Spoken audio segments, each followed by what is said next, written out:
Real talk. Opo. Kung hindi na pangasawa niyan si Sharon, hindi naman mananalo yan. Hindi nga nananalong konsehal yan sa Quezon City. Di ba? Imagine ang mga tirada nito. Abogado ito ha.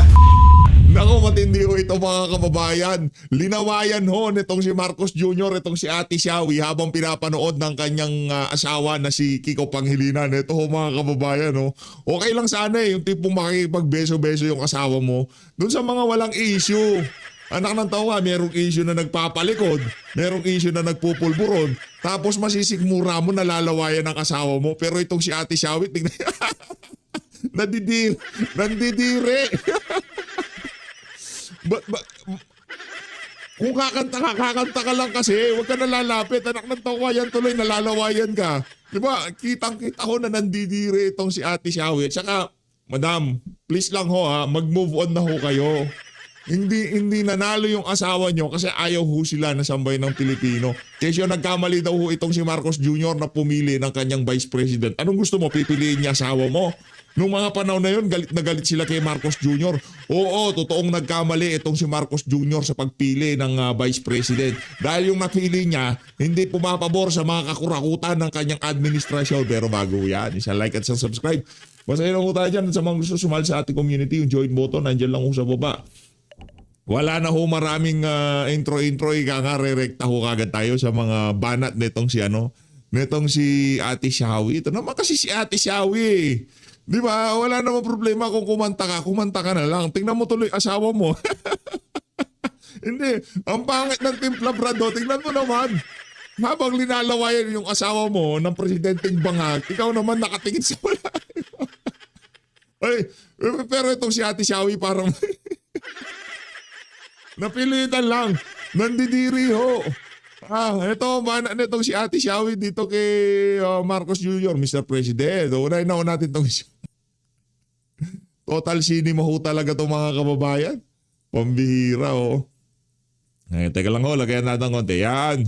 Sharon Cuneta, sinabing mali ang pagpili ni PBBM kay Sara Duterte bilang Vice Presidente. Palakpakan. Talagang mali.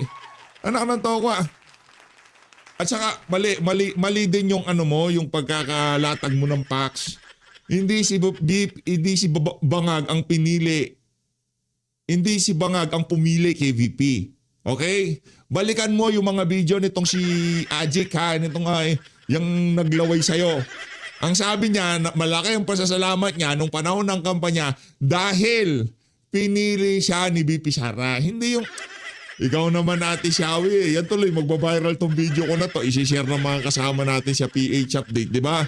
Dahil sa mga kabalbalan mo, hindi napigilan na magpatama ni megastar Sharon Cuneta kay Vice President Sara Duterte sa isang pagtitipon na dinaluhan ni Pangulong Ferdinand Bongbong Marcos Jr. at First Lady Lisa Marcos.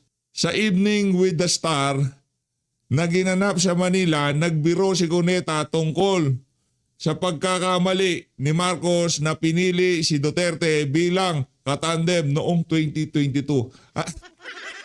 Ano gusto mo? Pipiliin ang asawa mo?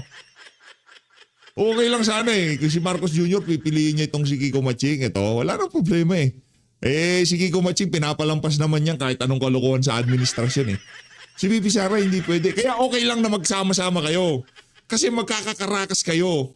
'Di ba? Hindi kayo tatagos sa mga Duterte supporter o doon sa ginawa ni dating Pangulong Rodrigo Duterte. Tingnan niyo mga kababayan. Ganito lang kasimple. Kung sino-sino yung mga galit kay dating Pangulong Rodrigo Duterte, gayong napakaraming mga kababayan natin ang natutuwa sa kanya noong mga panahon na yun. Kaparehong tao ang sumusuporta sa administrasyon na to at kinagagalitan pa rin itong si VP Sara. Bakit? Bakit kayo allergic sa mga Duterte? Dahil mahal sila ng sambayan ng Pilipino? Anak ng tokwa, kayo magkakapareha kayo ng lingwahe kasi mga oligarko kayo. Kayo magkakapareho kayo kasi hindi nyo ramdam kung anong pinagdadaanan ng mga ordinaryong Pilipino. Kaya kailanman, yung Marcos na yan, hindi na mananalo yan. Ay wala nang mananalong apelidong Marcos. Yan ang itaga mo kay sa bumburan nitong si Kiko Matching Sharon Cuneta. Mali, your choice for BP Ani Cuneta. Oo, mali talaga, anak ng tokwa. Saan ka ba naman nakakita ng Vice President? Pagka gumawa ka ng kalokohan, binubulgar niya sa media. Gusto nilang mag-insert ng 5 billion sa budget ng DepEd. Ayoko. At yung 5 billion sila lang ang may control. Mga siraulo sila. Kasama sa audience, ang asawa ni Cuneta na si Senador Francis Kiko Pangilinan. Nalimpas.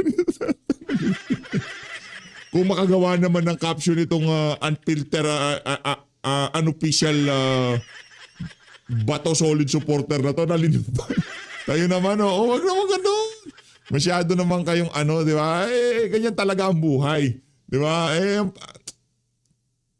Next time Sharon Cuneta, mag-move on ka na. Mag-2028 na, patakbuhin mo dito sa awa mo. Gusto ko susunod presidente para magkita ulit sila ni Bibi Sara. Pustahan tayo. Ito. Pustahan tayo. Pagka umabot ang 2028 presidential election, pag umabot, ito, makikipagpustahan ako dito kahit tag 500 piso. Sinong kakana dyan? Sige, maglatagan tayo dito.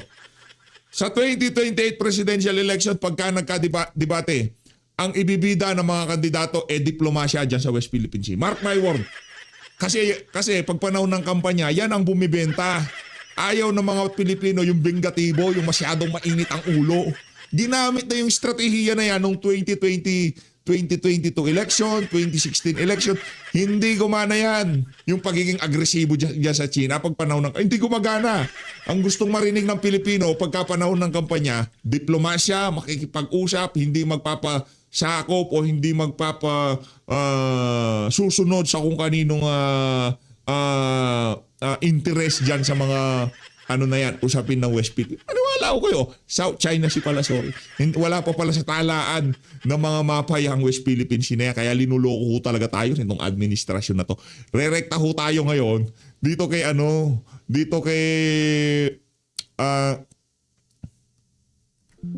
Attorney Ferdy Topacio. Meron pa sana tayong papasadaan pero next video na lang yun. Susulitin ho natin itong si Megastar. Itong si Megastar Sharon Cuneta. Tabi ko lang dito si Megastar. Gusto kong nakikita tong si Attorney Yasesio Topacio. Attorney Topacio! Kung sa ibang bansa yan, general ka, ininsulto mo yung head of state ng isang bansa na kayo ay may diplomatic relations. Ayun. Kagagalitan ka dahil hindi mo lugar na mga insulto. Ayun. Ang Coast Guard ay nagbabantay doon sa exclusive economic zone. Yun ang trabaho mo. Wala kang pakialam sa foreign policy. Wala kang pakialam sa foreign affairs. Ang nagko-conduct niyan ay presidente through the Department of Foreign Affairs.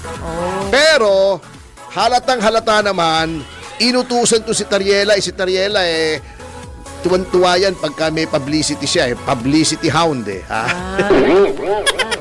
papansin Tuwan-tuwa siya pag pinag-uusapan siya. Opo. Parang lumalaki yung ilong niya pagka pinag-uusapan siya. Pambira to si... Pambira to si Attorney Ferdy. Seryoso naman ako kita mo. Ang ilong-ilong. Bakit? Wala ba siyang ilong? Wala naman tayo may ilong. Oo. Sige na nga, sir.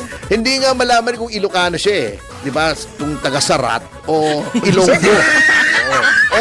Ilongot. Di ba? Di ba meron bang tribo yung Ilongot? Ilongot. Alam mo yun? Wakaranay. Di ba? Meron Ilongot. Ano po yun? Ano po Parang yung ilongot? tribe yun, di ba? Mga Ilongot. Meron i-google mo. Hindi malaman kung taga-Sarat, Ilocos Norte, Ilonggo, o Ilongot. Sinesearch natin yan. Google lang. Wala naman ako sa seryoso. Sir, talaga. Inaalam lamang naman natin kung taga-saan siya Sige na nga. Sarat na lang masikat yun. Taga doon ng nanay ni Marcos, di ba? Si Doña Josefa. Sarat Taga-Sarat. Anyway. Kung sa ibang bansa yung kinagalitan yun, dito hindi kinagalitan. Bakit? Kasi gusto nila na ma-provoke ang China. Bakit? Dahil ayon sa survey, for some reason, galit ang mga tao sa China. Ito ang style ng propaganda. para malaman natin, para malaman ng marami. Although Opo. alam naman ng marami yan at wala namang naloloko. Opo. Kapag galit sa'yo ang isang tao, ilihis mo yung usapin sa another person or another group na galit din yung taong bayan. Ayun. Di ba? Galit sila Strategy. Opo. kay Romualdez. Galit sila kay Marcos. Galit sila sa mga kongresistang kontratista. Galit sila sa mga kontraktor, sa mga opisyal ng DPWH. Opo. Kaya bumabagsak ang popularidad ng gobyerno. Di ba? Ang sama ng credibility level ni Pangulong Marcos. Anong gagawin natin? Sabi ng mga propagandist ni Marcos. Galitin natin ang tao, ilihis natin yung galit sa ibang Tao. grupo, ibang tao, Oo. ibang bansa. China. Mali. Laging strawman ang China. Yung strawman sa argumentation, yun yung parang diversion. Strawman, beating up a strawman ang tawag dyan sa argumentation Opo. and debate. Opo. Yun ang gagawin mong topic para malihis ang real topic. No, maraming galit sa China kasi lagi natin sinasabi, binubuli tayo. Totoo naman. Ilihis natin sa China, Ariela attack. Siyempre magre-react ang China. Kasi hindi pwedeng mag-react hindi mag-react ang embassy. Alam niyo kung Yes. bakit? Hindi dahil mayayabang ang mga Chinese. Ito hindi ko didepensa. I'm just Opo. stating a fact. Kung na-reverse ang sitwasyon, nasa ibang bansa tayo, let's say sa Malaysia, Opo. at yung isang general ng Malaysia niloloko, nilalait yung ating Pangulo, magre-react din ang ating embassy. Kasi yun ang trabaho ng embassy, ng Protektahan. diplomat. Protektahan yung reputasyon ng iyong bansa. Kaya sila nandito. Aalma talaga at aalma kahit sinong diplomat under the same set of circumstances ay aalma. Tama. Kaya ito hindi. And then, sige, attack Tariela. Nagalit ang China. Risa, Kiko, Oh. Erwin, attack sa Senado. Kampian nyo si Tariela. Di ba?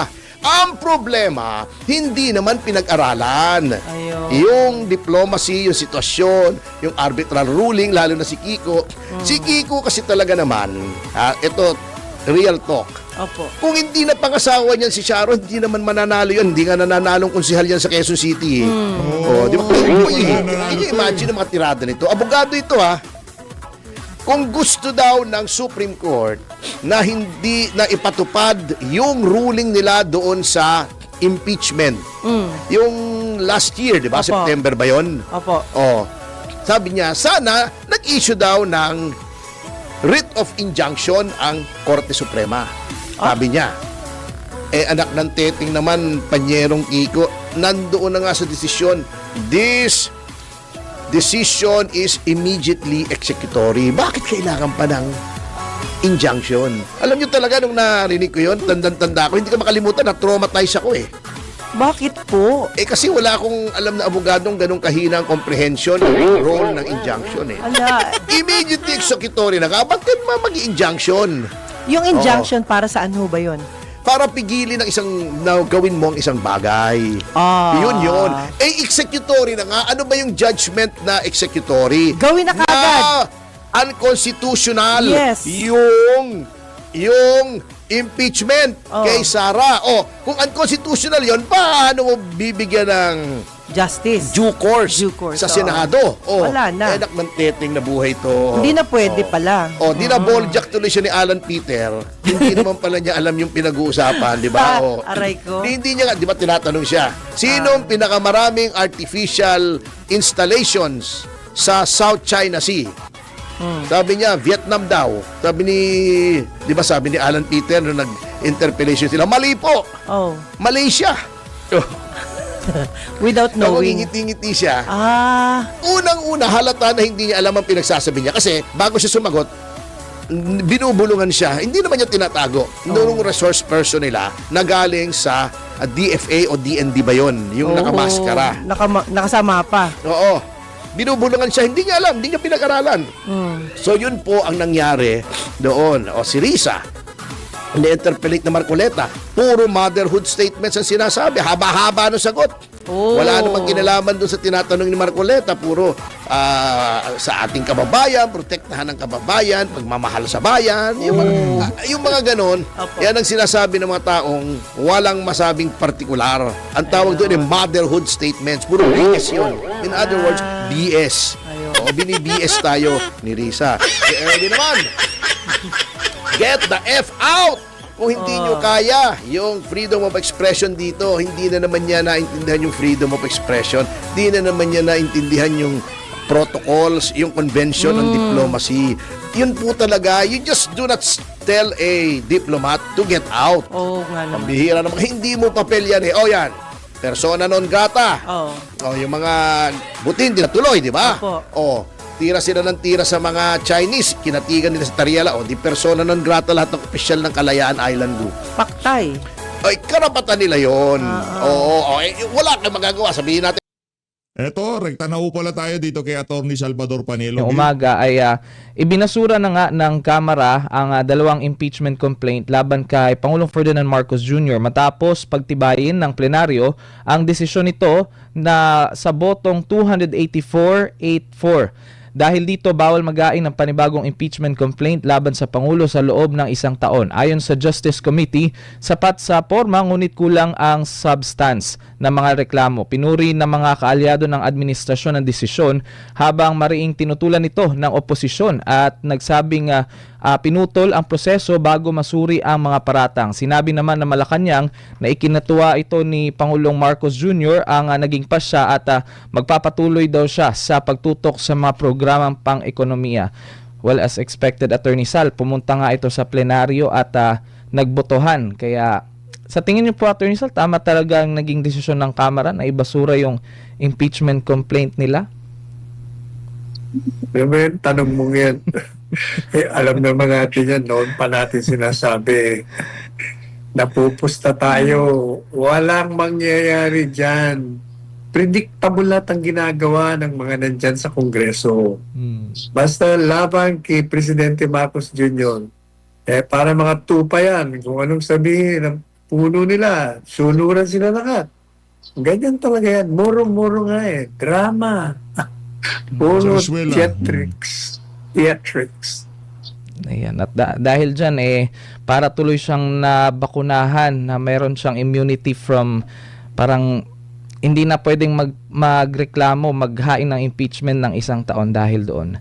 Pero Kahit alam mo yan, kahit wala pang 1-year bar rule na tinatawag, kahit linggo-linggo mag-file ng impeachment yan, palaging dismiss yan. Jesus Mariosep. ayan, Attorney Sal, naging entertainment na sila sa paningin ng mga taong alam naman ng totoo nang nangyayari. Sa panig naman ng AFP, Attorney Sal, muling nanindigan ang Armed Forces of the Philippines na mananatili silang non-partisan na tapat sa konstitusyon. Ito ang kasunod ng mga tanong kung paano kikilos ang militar kung sakaling magkaroon ng civil unrest o malawakang kaguluhan kaugnay ng impeachment laban kay Vice President Sara Duterte. Narito ang balita ni Almar Forzuelo. Yeah, let me be clear now. The armed forces will be performing its mandate, and we will remain Mandate na nabaka na. Sir, anong mandate pa? Makakatakbo ka pa ba? Magagawa mo pa ba? De, joke lang. Ayun naman. Mas mataas naman ang paningin natin dyan sa mga taga-AFP kaysa sa mga taga-PNP. Mga taga-PNP karamihan talaga dyan basura. Dito naman sa AFP, ilan dyan mga basura. Lalo na yung mga higher ops. Yung mga nasa taas. Yung mga nakakamiting ni Martin Romualdez. Yan, malamang sa malamang. Karamihan sa mga yan, puro basura na. partisans, for we are a professional and disciplined organization. Ito ang binigyang diin ng Armed Forces of the Philippines o AFP kaugnay sa impeachment complaint na inihain laban kay Vice President Sara Duterte. Nagugat ang naturang pahayag ng AFP matapos ang mga balita na magkakaroon umano ng civil unrest o kaguluhan na magmumula sa grupo ng ikalawang Pangulo sakaling tuluyang mapatalsik ito sa pwesto. Si Sampulong Balit. Ayan po, Attorney Sal, ano po ang may dadagdag nyo na komento sa balitang iyan? Well, my message to the AFP, stop talking, just do your job. Puro kayo salita. Alam po ninyo, makikita yung pagpapahalaga ninyo ang pagsunod nyo sa mga sinumpa nyo sa pamamagitan ng gawa, hindi sa salita. Puro kasi Show daldal us si ano yung mga that you're indeed the protector of the people. Gawin nyo na lang ang trabaho nyo. Ayan.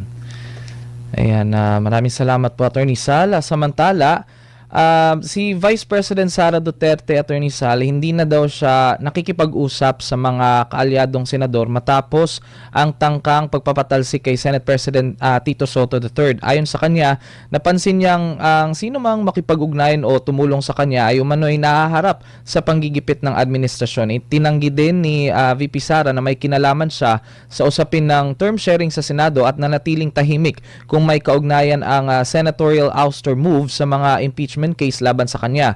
Sa ngayon, 3 impeachment complaint na yung inihain or isinampa against her, Attorney Sal, kabilang yung pinakahuli na may kaugnayan sa umano'y hindi na-liquidate na 612.5 million pesos na confidential funds. What is your reaction on this, Attorney Sal? Tama ba na hindi mo na makikipag-usap si VP Sara sa mga kaalyado niyang senador? Well, magipag-usap man siya o hindi, basta yung mga senador, kontra kay Presidente Marcos Jr., alam na natin ang nangyayari sa kanila. Yun naman, that's the long and short of it. Yan naman obvious na obvious. Ganyan Siya talaga ang yan. obvious. Basta ikaw Duterte, kontra, kontra na sila sa'yo. Kahit na ikaw ay hindi maka-Duterte, pag kinokontra mo ang administrasyon, mga galaw nila, ayaw din nila sa'yo. Yun yun. So nadadamay na din yung iba na kahit hindi pa niya kaalyado si VP Sara. Hindi siya nadadamay. Kung hindi, basta hindi kakampi sa administrasyon, kalaban ka nila. Ayan. Pero yung sa panig naman ng mga kaliwa, Attorney Sal, tila naman hindi sila parang ewan ko kung part ba ng script nila yon. Parang hindi naman sila binabatikos or binabalikan ng administrasyon. Moro-moro nga, kasi nga, hindi ba mulat sa puli, nagkaroon na ng implied cooperation or conspiracy between the two. Yung dalawang yan, nagkakutsabahan na mulat sa pulpa nung magsimula yung paninira nila kay Inday Sara tungkol sa confidential funds. Ang napunta kay Pastor Kibuloy, ang napunta kay Presidente Duterte. Kaya yun ang kitang-kita ng tao. Ayan.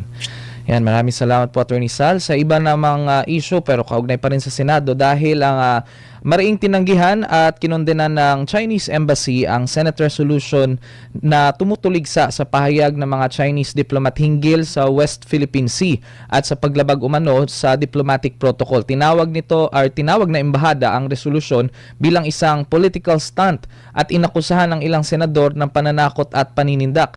Bilang tugon, sinabi ni Senate President Tito Soto na ang mga Chinese diplomat ang walang galang at iginiit na hindi magpapatahimik ang Senado. Idiniin niya na ang resolusyon ay pagtatanggol lang daw sa soberanya aniya ng bansa at pagpapakita ng paninindigan ng Pilipinas sa usapin ng West Philippine Sea.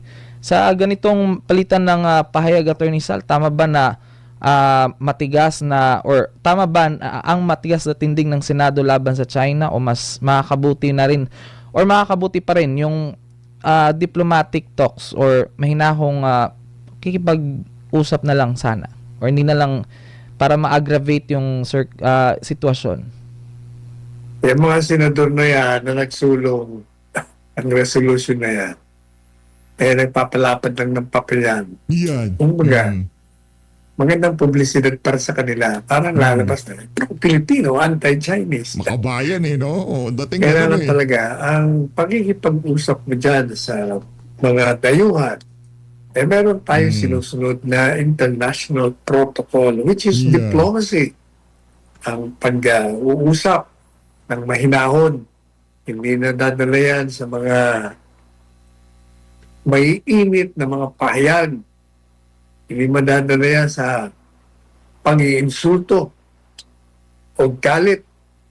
Kung hindi nasa pag-uusap, ang pagkakasundo sa mutual na interes ng dalawang bansa. Wala. Puro papapel kasi. Mga papel diliha lahat Kaya nga, Attorney Sal, na, yung iba natatakot kasi baka imbis na magkaroon ng mag-subside yung mainit na usapin dito, parang na-aggravate dahil lang sa publisidad na ginagawa ng mga senador. Kaya sana hayaan na lang siguro nila yung DFA na makipag-usap sa sa embahada, attorney, no. Ayan. Samantala, hindi agad kaso at hindi rin pa huling desisyon. Yan ang paglilinaw ng Senate Blue Ribbon Committee sa kanilang ulat kaugnay ng kontrobersyal na flood control projects. Alamin natin ang balitang ito. Ang ulat ang batas para sa Diyos at sa Pilipinas kong mahal. Carlo de la Peña, SMNI News. Yung Ano po masasabi mo sa balitang yan, Attorney Sal? Ngayon nila yung tatalakayin ngayong araw na ito. Yung tatalakayin nila yun. Alam mo yung Blue Ribbon Committee yan. Yan, halatang halata, di ba? Napapansin ninyo. Inaabsuelto yung mga dapat na hindi nga iniimbestigahan. Si Romualdez, never nilang inimbestigahan. Hindi nila iniimbitahan. Pagkatapos meron na kagad mga deklarasyon na walang kasalanan. Yung mga ibang tinutukoy na mga testigo, wala raw kasalanan. Kaya ang kanilang majority report, taliwas doon sa minority report naman. O kaya puro nga palabas ang mga nangyayari dyan sa Blue Ribbon Committee. Kaya si Miss Ping Lacson, Miss Tuloy. Yan si Ping Lacson, talagang hindi mo pagkatiwala pagdating dyan. Yan mga talagang kaalyado ng Presidente Marcos Jr. Wala, hindi na mababago yan. Para pareho na yung dalawang yan. Yung kanyang boss, Senado. Ayan, Attorney Sal. Parang mangyayari din yung ginawa sa kahapon sa Kamara. Anyway, sa iba namang balita, Attorney Sal, may komento dyan ng isa sa ating mga kakilala din sa politika. Galawang politika, yan ang pahayag ni Ombudsman Jesus Crispin Remulla sa binagong rekomendasyon ng Senate Blue Ribbon Committee patungkol sa mga iniimbestigang senador na sangkot umano sa flood control scandal. Alamin natin sa ulat ni Sheena Torno. Hindi na nagulat pa si Ombudsman Jesus Crispin Remulla sa ulat na binago na ang naunang rekomendasyon ng Senate Blue Ribbon Committee ni Chairman Senator Ping Lacson laban sa politics lang daw. Ano pong reaksyon nyo sa balitang yan? For the first time, tama si Remulla, politika. Pero yung iba sinasabi niya, mali. Keso yung mga postigo, ganito. Yun muro-muro lang yan. Alam naman natin, yung ombudsman ngayon, yung DOJ secretary pa siya, wala pang preliminary investigation. Pagkalaman ng administrasyon, guilty na kagad. Guilty as in guilty, like hell. Ganun siya ever since. Kaya nga, magaling lang umarte. Politika daw. Tama siya daw, pero arte niya lang yun. Talagang kasama siya doon sa namumulitika. Sinabi nga niya sa huling parte ng ulat, Attorney Sal, na marami daw ikakaso. Kaya hihintayin daw natin. Puro nga salita sila hanggang ngayon wala wala na. 2026 na. Nakatapos na yung 2 buwan ng 2026. Pebrero na. Marso na uli. Parang yung last time pa sinabi ni Ombudsman, parang ano pa yun, last year, December? November pa yata yung attorney. Wala pa nung nahirang. Yan na ang kanyang sinasabi. Ayan. Samantala, Attorney Sal, nagbabala ang Second Congressional Commission on Education na aabot sa higit 50 milyon o 50,000 silid-aralan ang posibleng maipasara pagsapit ng 2028. Bakit kaya? Alamin natin sa report ni Jason Rubico. Hindi nakakataka na marami magsasara. Matagal na, di ba yun ang reklamo ever since? Na yung pera para sa edukasyon, Sa ilalim ng saligang batas, dapat yun ang pinakamalaki. Pero hindi naman nasusunod yun. Ang nangyayari, ninanakaw. Inililipat sa iba, tapos ninanakaw ng mga ano dyan, mga walang iya sa gobyerno.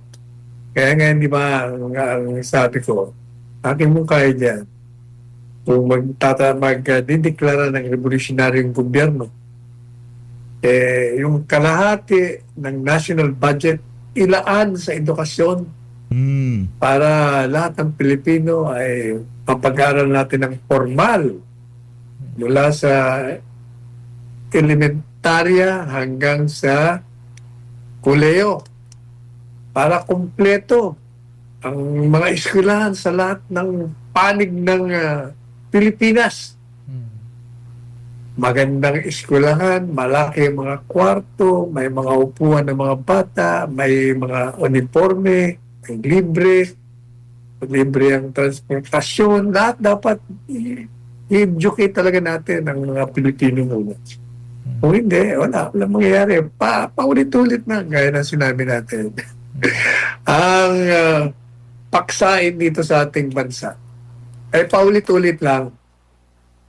Ang mga sinasabi ng mga nasa pamahalaan, paulit-ulit din. Kaya yung mga kritiko, paulit-ulit din ang sinasabi nila. Palagi tayong deja vu. Kaya Attorney Sally, parang hindi pa rin natututo kumbaga sa mga mga ginagawa. Yung parang yun, paulit-ulit tapos hindi nila ginagawa na action. Ito naman po, Attorney Salha, paalala po sa ating mga kababayan dahil pinapaalalahanan ng Cybercrime Investigation and Coordinating Center o CICC at PNP Anti-Cybercrime Group ang publiko, lalo na ang mga lalaking may edad na at ang mga naghahanap ng mabilis sana makulong o mahatulang ng guilty si Revilla. Corrupt talaga yan 2 beses na, hindi na nadala kasi nagagapang ang kaso. Marami siyang pera na galing sa nakaw. Comment ni Attorney. Hayaan na lang natin. Alam nyo, sabi nga pag inakusahan ka, hindi ibig sabihin totoo yung akusasyon. Kaya nga tayo may hukuman. So let the trial begin. Tingnan natin. Para malaman natin ang katotohanan. Ayan. Ayan, maraming salamat Attorney Sal. Samantala kay BB Nice, talamak na korupsyon so obvious kay Marcos Jr. and family, pati mga mambabata sa Senado and Congress na alam natin kung sino sila. And tama ka Attorney Sal, all same, paikot-ikot and paulit-ulit, all lead to one and same story. Sana eradicate them all, and I know God rules. Bless the Duterte and the real one that leads our nation. Yan. Ito naman po from Bernie Sapurco, looking po kami ng may kakayahang magsampa ng mga cases laban sa mga tumutuligsa sa desisyon ng Supreme Court para po hindi ito mapamarisan ng mga susunod. Ayan. Ito naman po from Gloryville Ogatis Dekit. Hello po, good day. Meron sana kaming itatanong, attorney. Pwede po ba maiba or palitan ang desisyon na pirmado po ng Office of the President? A-appeal kayo sa Korte Suprema na mayroong grave abuse of discretion. Ayan. Pwede baliktarin niya. Ayan. Maraming salamat, Attorney Sal. Meron pang isang nagtanong, Attorney Sal, ha. Good morning, SMNI and Attorney Sal Panelo. Tanong ko lang po, wala bang kapangyarihan ng Supreme Court na magpakulong sa mga bumabalahura sa Supreme Court o bumabatikos sa mga justices? Yung desisyon ng Korte Suprema, kung kontra kayo, pwede niyong batikusin. Pero kailangan yung inyong pag-criticize, batay sa desisyon, bibigay kayo ng inyong mga bakayanding legal na mali. Yun, kasama yon sa kalayaan ng pagpapahayag. Freedom of speech yun. Pero kung dadagdagan mo yon na sinisira mo na ang reputasyon ng Korte Suprema at mga miyembro nito, ay ibang usapan na yun. Kailangan may limit ang tinatawag na pag-criticize. Bakit meron tayo, di ba? Meron tayo mga libel laws. Isa pa, Pwede kayong parusahan ng Korte Suprema kung contempt kayo. Obstruction of justice at kung ano-ano pa. Contemptuous ang mga sinasabi nyo. Kailangan, pag nag-criticize kayo, mali ang desisyon nyo. Gagalang-galang lang umuman. Kasi may ilalim ng mga desisyon nyo dati, sabi nyo ganito. May ilalim na sa ligang batas, ganito. Bakit ito nabago yata? O mga ganoon. Huwag nyo nang dagdagan. Siguro napili kayo. Siguro kaya natakot kayo. Mga ano yun kini-question mo na yung karakter, integridad ng nagbigay ng desisyon. Mali na mo yun. Ayan. Ayan, maraming salamat, Attorney Sal. Samantala, meron pang isang opinion dito mula kay Datu Cham Panagiton Jr. Opinion ko lang, mas safety si Tatay Digong sa The Hague kaysa dito sa Pilipinas. Alam naman natin kung anong nangyari kay Ninoy Aquino. Pwedeng mangyari ulit kasi bangag ang may hawak ng batas. Kaya para sa akin, mas safety si Tatay Digong sa kanyang kalagayan ngayon. Ano masasabi nyo dito, Attorney? I disagree. Pag dito siya sa Pilipinas, hindi maano yun. Sa dami nagmamahal sa kanya. Ayan. Ito naman po from Ayun na nga mga kababayan, dito na natatapusin ang ating reaction video. Maraming salamat sa pag-support sa PH Update. Mag-ingat po kayo lahat. Natin Pilipinas.